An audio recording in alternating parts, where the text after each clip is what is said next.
Hello guys, j'espère que vous allez bien. Alors aujourd'hui j'aimerais parler de la jeunesse toujours. L'importance de la jeunesse dans ce temps où nous vivons. La Bible dit dans Joël 2, le verset 28, après cela je répandrai mon esprit sur toute chair. Vos fils et vos filles prophétiseront. Vos vieillards auront des songes et vos jeunes gens des visions.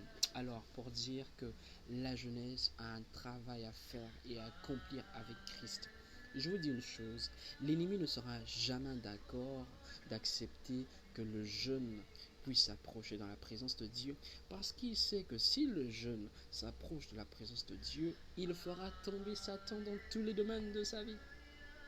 Voilà pourquoi il empêche, il trouve toute forme de moyen pour pouvoir t'éloigner de Dieu.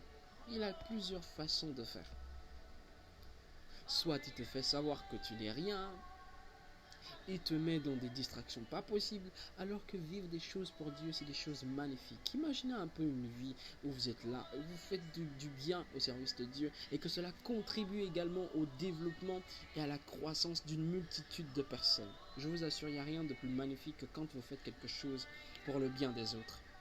Je vous dis la vérité. Imaginez que vous êtes en voiture. Je prends un exemple, vous êtes en voiture, et que vous voyez des gens marcher à pied.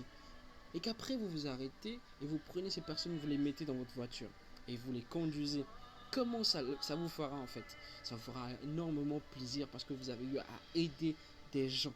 Voilà pourquoi chaque personne dans la vie de Christ, dans la parole, chaque jeune, Dieu a besoin de chaque jeune afin que la jeunesse puisse être utilisée par Christ, afin de vivre des merveilles. Il a donné les prophéties et les visions aux jeunes. Pourquoi aux jeunes? Les jeunes ont une capacité que Dieu a donnée. Dieu a donné des capacités à la jeunesse qui vont les emmener à vivre des choses merveilleuses. Si seulement ces personnes sont connectées au vrai plan de vie. Et le vrai plan de vie, c'est la parole de Dieu. Regardez simplement dans la vie, dans le monde, à quoi ça ressemble. Présentement, on peut voir les réseaux, les YouTube, les Facebook, les TikTok, toutes ces choses ont été conçues pas par des vieux, c'est des jeunes gens qui conçoivent ces choses. Et imaginez un peu ces intelligences-là. C'est pas avec la parole de Dieu, c'est sans la parole de Dieu, je dirais.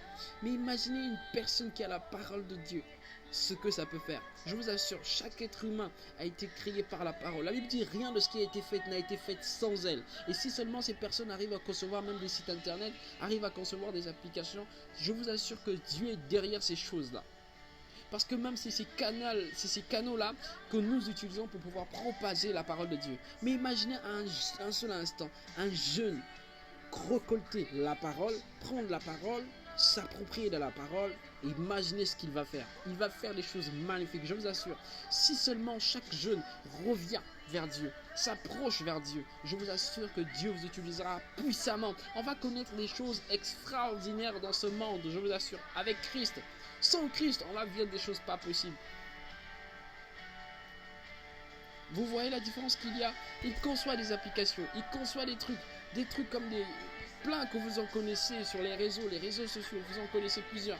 Mais vous allez remarquer qu'il y a des choses parfois bizarres qui sont insérées dedans. C'est pourquoi il faudrait que la jeunesse se lève, que la jeunesse soit reconnectée au vrai plan de vie. Dieu veut faire des choses, mais il a besoin des jeunes qui vont se lever. Il a besoin de cette jeunesse-là qui va se lever et de bénéficier de ces promesses-là, qui dit qu'il va répandre son esprit sur toute chair et que les jeunes gens auront des visions, les fils et les filles prophétiseront. Je voudrais vraiment que la jeunesse se lève, que Dieu nous accorde la grâce, car la jeunesse est la nouvelle tunique de nos jours. Jésus-Christ est en nous. Et nous représentons cette tunique-là. Il y a encore des personnes des femmes qui ont à la perte de sang, elles existent encore jusqu'à ce jour. Et ces personnes-là ont besoin de cette tunique-là encore. Et la tunique, c'est toi le jeune. Tu es la nouvelle tunique de nos jours. Parce que tu portes Jésus en toi. Tout comme cette tunique qui pouvait être portée par Jésus. Et c'est pareil. Tu es la nouvelle tunique de nos jours. Alors jeunesse, identifie-toi à la parole et reconnecte-toi au vrai plan de vie. Reconnecte-toi au vrai plan de vie. Je t'assure, tu vivras des choses extraordinaires avec Christ. Alors je vous dis que Dieu vous bénisse, la jeunesse.